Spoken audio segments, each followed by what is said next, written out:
వనపర్తి జిల్లాలో అకాల వర్షంతో అన్నదాతలు ఆగమయ్యారు. అకస్మాత్తుగా కురిసిన వర్షానికి జిల్లా కేంద్రంలోని మార్కెట్ యార్డ్లో దాదాపు 35,000 బస్తాల వరి, మొక్కజొన్న తడిసిపోయింది. దీంతో రైతులు కంటనీరు పెడుతున్నారు.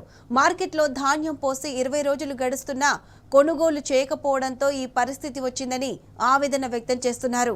కలెక్టర్కి, ఎమ్మెల్యేకి, అధికారులకు ఎవరికి చెప్పినా కూడా రైతులను చిన్నచూపు చూస్తున్నారని వాపోతున్నారు. అకాల వర్షానికి ధాన్యం సగానికి పైగా నీళ్లలో కొట్టుకుపోయిందని, ఆరుగాలం పండించిన పంట కళ్ల ముందే కొట్టుకుపోతుంటే తీవ్ర మనోవేదనకు గురయ్యామన్నారు రైతులు. ఇవన్నీ చూస్తుంటే వ్యవసాయం అంటేనే విరక్తి పుడుతోందని వాపోయారు. బస్తాలు లేక, లారీలు రాక మార్కెట్లో ధాన్యం వర్షానికి తడిసిపోతున్నా పట్టించుకునే నాదుడే లేడని రైతులు ఆవేదన వ్యక్తం చేస్తున్నారు.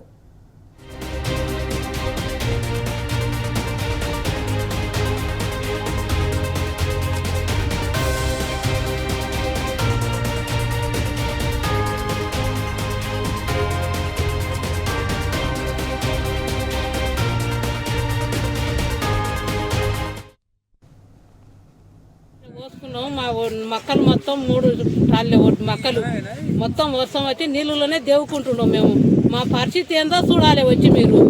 మా పరిస్థితి బాగాలేకనే మేము ఆడిన పడి వచ్చి వస్తున్నాం. ఈడ కూడా వనలనే దేవుకుంటున్నాం. ఒడ్లు అవి ఇప్పటికి 4 రోజులు అయింది, ఎత్తుకుపోలే. ఇవాళ వస్తుంది, రేపు వస్తా అని చెప్తున్నారు, రాలేదు. అంటే లారీలు వస్తలేవా? లారీలో వస్తుంది. కాట అయి 15 రోజులు వచ్చి చెప్పడం మొత్తం చెప్తున్నాం, అందరు చెప్తున్నాం.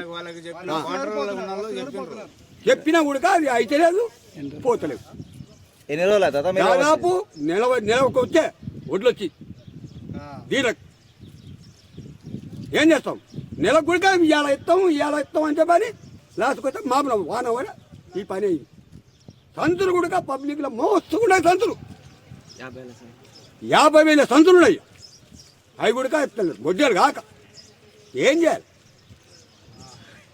చావాలన్నా కొట్టుకొని చావాలన్నా బతకాలన్నా అర్థమవుతుంది.